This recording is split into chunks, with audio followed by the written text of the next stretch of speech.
गुड़िया बड़ी बहन थी और कूकू छोटा भाई। दोनों बहन भाई में बहुत प्यार था। गुड़िया अपने छोटे भाई का बहुत ख्याल रखती। दोनों बहन भाई दाना लेने जा रहे थे कि तेज बारिश शुरू हो जाती है। गुड़िया अपने भाई को साथ लेकर एक पेड़ के नीचे बैठ जाती है। गुड़िया बहन, मैं भीग रहा हूँ, बारिश का पानी पेड़ के नीचे भी आ रहा है। हाँ कूकू भाई, मैं देख रही हूँ, हमें घर से ज्यादा दूर नहीं आना चाहिए था। शायद हमने यहाँ आकर बहुत बड़ी गलती की। फिर गुड़िया अपने भाई के ऊपर अपने पंख फैलाकर बारिश का पानी रोकने की कोशिश करती है। कूकू भाई, क्या अब भी बारिश का पानी आ रहा है? नहीं गुड़िया बहन, अब मैं ठीक हूँ, लेकिन आप थक जाएंगी, आप बैठ जाएं। नहीं, मैं अपने भाई को भीगने नहीं दूंगी। मैं अपने भाई को बारिश के पानी से बचाऊंगी। लेकिन गुड़िया कब तक हवा में खड़ी रहती। थोड़ी ही देर बाद गुड़िया थक जाती है। मैं तो थक गई हूँ। कूकू भाई, आप थोड़ी देर यहाँ बैठे, मैं कोई सुरक्षित जगह ढूंढती हूँ। नहीं गुड़िया बहन, मुझे अकेले डर लगता है, मैं भी आपके साथ जाऊंगा। दोनों बहन भाई वहाँ से उठते हैं और कोई सुरक्षित जगह ढूंढने लगते हैं। एक बहुत बड़ा पेड़ था जिसके पत्ते बड़े बड़े थे।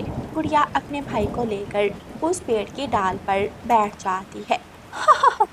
बारिश का मौसम और नरम नरम मांस, आज तो मैं नरम नरम मांस खाऊंगी। दूसरे पेड़ पर बैठी चील गुड़िया और कूकू को देख लेती है और जल्दी से उठकर दोनों बहन भाई के पास आ जाती है। गुड़िया जल्दी से अपने भाई के सामने खड़ी हो जाती है। खबरदार चील, खबरदार, अगर मेरे भाई की तरफ मैली आंख से देखा तो मैं तुम्हारी आंख निकाल दूंगी। बड़ी बहादुर बनती हो। अच्छा ठीक है, मैं तुम्हारे भाई को कुछ नहीं कहती, मैं तुम्हें खा लेती हूँ। चील आंटी, अगर आपने मेरी बहन को पकड़ा तो मैं आपको छोड़ूंगा नहीं। मेरी बहन के पास मत आना, बहुत प्यार है दोनों बहन भाई में। देखती हूँ आज कौन मेरा भोजन बनता है, बहन बनती है या भाई बनता है। कूकू भाई, भागो भागो, जल्दी करो, हमें यहाँ से भागना होगा। दोनों बहन भाई उड़ते हैं, लेकिन बारिश में उड़ना बहुत मुश्किल था। थोड़ी ही दूर जाकर कूकू थक जाता है और ज़मीन पर गिर जाता है। चील उनका पीछा कर रही थी। चील वहाँ पहुँच जाती है। चील, अगर आपने खाना ही है तो मेरे भाई को कुछ मत कहें। आप मुझे खा ले, आप मुझे पकड़कर अपने घर ले जाएं। आपकी ना अच्छी बात, मुझसे तो बड़े बड़े पक्षी नहीं बच सकते, तुम छोटे पक्षी मुझसे कैसे बच सकते हो। कूकू भाई, आप यहाँ से चले जाएं। नहीं, मैं अपनी बहन को छोड़कर नहीं जा सकता। कूकू भाई, क्या आप अपनी बड़ी बहन का कहना नहीं मानोगे? मैंने कहा आप चले जाएं, प्लीज आप जाएं। कूकू एक नज़र अपनी बहन की तरफ देखता है और वहाँ से उड़ जाता है। चील गुड़िया को पकड़ लेती है और उठाकर अपने घर की तरफ उड़ती है। कूकू भागता हुआ एक घर के दरवाजे पर जाता है और जोर जोर से दस्तक देता है। वो घर कौवे और कवि का था। कोई है, कोई है, इस घर में कोई है, हमारी मदद करें, हम मुश्किल में हैं। कालू कौवा दरवाजा खोलता है। छोटे चिड़िया के बच्चे, क्या हुआ, तुम इतने परेशान क्यों हो? अंकल अंकल, मेरी बहन को चील ने पकड़ लिया है। अगर मेरी बहन को ना बचाया तो चील मेरी बहन को खा जाएगी। गौरी, जल्दी से बाहर आओ, चील ने छोटे पक्षी को पकड़ लिया है। कवि की पत्नी गौरी कवि जल्दी से घर से बाहर आती है। बेटा, तुम अभी छोटे हो, तुम बारिश में उड़ नहीं सकते, तुम हमारे घर में बैठो और हम तुम्हारी बहन को बचाने जाते हैं। कौवा और कवि कूकू को अपने घर में छोड़कर तेज बारिश में उड़ते हैं। गौरी कवि और कालू कौवा चील का पीछा करते हुए चील के घर तक पहुंच जाते हैं। चील अभी अपने घर के पास पहुंची ही थी। चील के बच्चे, छोड़ दो इस छोटी चिड़िया को, वरना हम तुम्हें छोड़ेंगे नहीं। क्या तू भूल गई, पिछली बार मैंने ही तुम्हारी पूंछ तोड़ी थी जब तुमने मेरे बेटे पर हमला किया था। ये कौवे बीच में कहाँ से आ गए? कौवो, तुम जाओ, मेरे और इस छोटी चिड़िया के बीच में मत आओ। अगर तू इस चिड़िया को नहीं छोड़ेगी तो हम अपने साथी इकट्ठे कर लेंगे और तुम्हें जान से मार देंगे। चील डर जाती है और गुड़िया को छोड़ देती है। कौवे गुड़िया को साथ लेकर वापस घर पहुंच जाते हैं। कुकू अपनी बहन को सुरक्षा देखकर बहुत खुश होता है। अंकल, आपका बहुत बहुत शुक्रिया, आपने मेरी जान बचाई। गुड़िया बेटी, आपका भाई बहुत बहादुर है। आपका भाई बहादुरी से उड़ता हुआ हमारे पास आया और हमें सारी बात बताई। फिर थोड़ी देर के बाद बारिश रुक जाती है। दोनों बहन भाई सुरक्षित अपने घर की तरफ वापस उड़ते हैं। बच्चों, आप कहाँ चले गए थे? पता है मैं कितनी परेशान थी। मैंने आपको पूरे जंगल में ढूंढा। सॉरी मम्मा। हम दाना ढूंढते ढूंढते दूसरे जंगल चले गए थे और फिर बारिश शुरू हो गई। गुड़िया अपनी मम्मा को चील वाली बात बताती है कि कैसे चील ने उसे पकड़ लिया और फिर कैसे उन कौवों ने गुड़िया और कुकू की मदद की। मम्मा, वो कौवे बहुत अच्छे थे। मैंने उन्हें एक बार ही कहा और वो मेरी बहन गुड़िया को बचाने चले गए। मैं दोबारा कभी अपने बच्चों को अकेले नहीं जाने दूंगी। और बच्चों, आप भी कभी दूसरे जंगल मत। फिर ऐसे ही कुछ दिन गुजर जाते हैं। मम्मा चिड़िया, गुड़िया और कुकू एक साथ दाना लेने जाते और एक साथ घर वापस आते। मम्मा मम्मा, मैं अपने दोस्त से मिलने जा रहा हूँ। ठीक है जग्गू बेटा, शाम होने से पहले पहले घर लौट कर आ जाना। जग्गू अपने दोस्त से मिलने जाता है। जैसे ही जग्गू आधे रास्ते में पहुँचता है, हवा तेज चलने लगती है और साथ बारिश शुरू हो जाती है। तेज हवा से उड़ता हुआ जग्गू दूसरे जंगल पहुंच जाता है। वो रानू चिड़िया वाला जंगल था। जग्गू एक जगह गिर जाता है और उसके पंख पर चोट लगती है।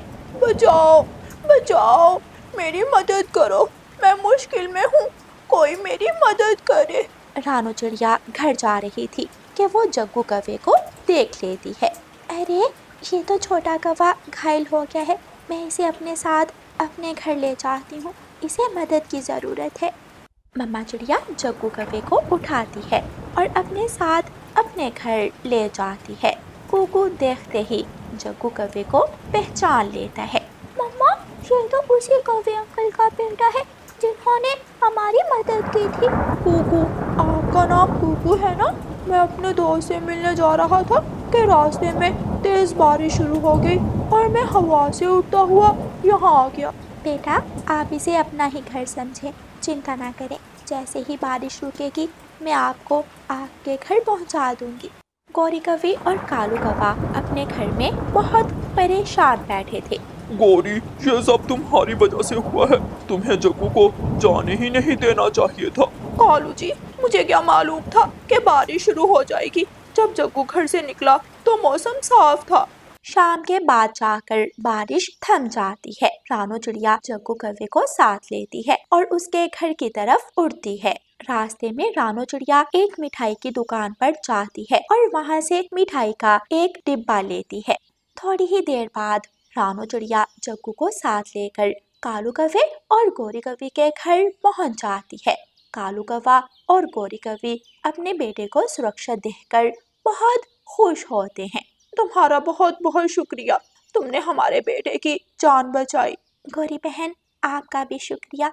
उस दिन अगर आप मेरी बेटी को जेल से ना बचाती तो शायद आज मेरी बेटी मेरे साथ ना होती। अगर हम सब पक्षी ऐसे ही मिलजुल कर रहें और मुश्किल वक्त में एक दूसरे की मदद करें तो हमें कभी किसी परेशानी का सामना ना करना पड़े। प्यारे दोस्तों, जैसे कौवों ने चिड़िया की मदद की और चिड़िया ने कौवों की, ऐसे ही सभी पक्षियों को चाहिए कि मिलजुल कर एक दूसरे की मदद करें और मुश्किल वक्त में एक दूसरे का साथ दें। और प्यारे दोस्तों, इस कहानी को लाइक, अपने दोस्तों के साथ शेयर और चैनल को सब्सक्राइब करना बिल्कुल मत भूलना। आपका धन्यवाद। रानू चिड़िया की ऐसी कहानियाँ सुनने के लिए YouTube सर्च बार में रानू चिड़िया की कहानी लिखें या फिर ये बटन दबाकर बोलकर कहें रानू चिड़िया की कहानी। चाचा तोते, आपको घर में चाची तोती बुला रही है। मैं अभी थोड़ी देर पहले ही तो घर से आया हूँ। अब क्या काम बन गया तुम्हारी चाची को मुझसे? आप घर जाकर पूछ लें। फिर मिट्ठू तोता उड़ता है और अपने घर जाता है। जैसे ही तोता अपने घर जाता है, जग्गू कौवा तोते के अमरूदों के पेड़ से अमरूद तोड़ तोड़ कर टोकरी भरने लगता है। जग्गू कौवा कच्चे पक्के अमरूद तोड़कर टोकरी भरता है और वहाँ से भाग जाता है। अब क्या हुआ? मैंने कितनी बार कहा है, जो काम होते हैं सुबह ही मुझे बता दिया करो। मिट्ठू जी, मुझे तो आपसे कोई काम नहीं है, मैं तो अभी आपके पास ही जाने वाली थी।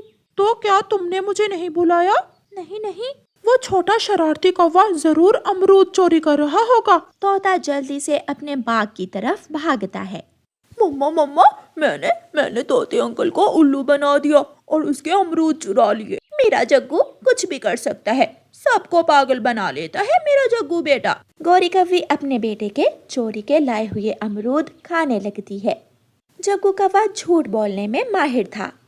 जग्गू कौवा एक दिन रानू चिड़िया के पास जाता है और रानू चिड़िया से कहता है, आंटी चिड़िया, आपके बेटे कुकू को चील ने पकड़ लिया है, वो उसे खा जाएगी।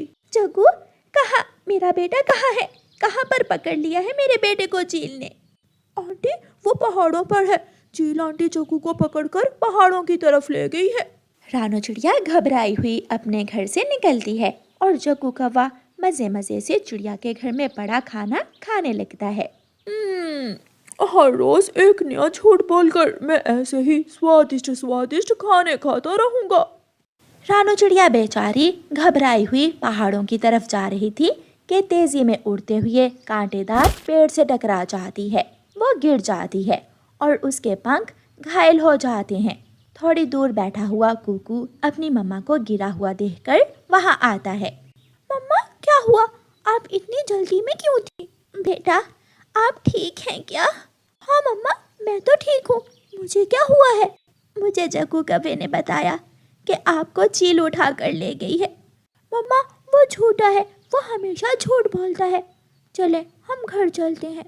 मम्मा चिड़िया और कुकू जब घर जाते हैं तो घर में खाना नहीं था। बेटा, मैं तो अभी थोड़ी देर पहले खाना बना कर रख कर गई थी, खाना कहाँ गया? मम्मा, वो जग्गू कौवा झूठ बोलकर दूसरों की चीजें चुराता है, हमारा खाना भी जरूर जग्गू ही चुरा कर ले गया होगा। जग्गू, पता है, जब वो चिड़िया जल्दी जल्दी में पहाड़ों की तरफ जा रही थी तो कांटेदार पेड़ से टकराकर घायल हो गई। मम्मा, मैंने उस चिड़िया आंटी को बहुत डराया था। मैंने कहा कि जल्दी से जाओ वरना चील कुकू को खा जाएगी। ऐसे ही दिन गुजरते गए और जग्गू कौवे की आदत हर दिन पक्की होती गई। वो झूठ बोलता और कभी झूठ बोलने पर पछताता भी न था। पक्षियों से झूठ बोलते बोलते अब तो जग्गू कौवा इंसानों से भी झूठ बोलने लगा था। जग्गू कौवा इंसानों की बस्ती में जाता है। एक इंसान जलेबी बना रहा था। जग्गू कौवा उस इंसान के पास जाता है और उससे कहता है, इंसान, मैं अभी तुम्हारे घर की तरफ से आया हूँ। तुम्हारे घर में आग लग गई है।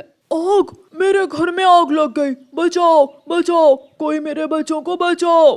वो इंसान शोर मचाता हुआ अपने घर भागता है और जग्गू कौवा मजे मजे से बैठकर गरम गरम जलेबी खाने लगता है। वाह, ये जलेबी तो बहुत मजे की है। जग्गू कौवा कुछ जलेबियां चुराकर अपनी मम्मा के लिए भी ले जाता है। मम्मा, आपके बेटे ने आज अच्छे भले इंसान को भी उल्लू बना दिया और उसकी जलेबियां चुरा ली। जग्गू बेटा, मेरा तो आज जलेबी खाने को बहुत दिल कर रहा था। मम्मा, कल मैं किसान के खेत से मकई का भुट्टा चुरा कर लाऊंगा। दूसरे दिन जग्गू कौवा किसान के खेत में जाता है और किसान से जाकर कहता है, किसान, मैं अभी तुम्हारे घर की तरफ से आ रहा हूँ। तुम्हारी पत्नी को सांप ने काट लिया है। किसान अपना बैल छोड़कर वहाँ से भागता है। जग्गू कौवा किसान के जाते ही किसान के मकई के खेत में जाकर मकई खाने लगता है। रास्ते में ही किसान को किसान की पत्नी रोटी लेकर आती हुई मिल जाती है। तुम ठीक हो? मुझे तो उस छोटे कौवे ने डरा दिया। उसने मुझसे कहा कि तुम्हें सांप ने काट लिया है। मैं तो ठीक हूँ, वो कौवा झूठ बोल रहा होगा। जब किसान अपने खेत में जाता है तो जग्गू वहाँ बैठा मकई खा रहा था। मैं खिलाता हूँ तुझे मकई। किसान पीछे से जाकर डंडा जग्गू कौवे की पूंछ पर मारता है और जग्गू कौवा वहाँ से उड़ जाता है। थोड़ी ही दूर जाकर जग्गू कौवा गिर जाता है और मर जाता है। उसके झूठ और उसकी शरारतों की वजह से उसकी जान गई थी और उसकी मम्मा गौरी कौवी ने अपने बेटे को खो दिया था।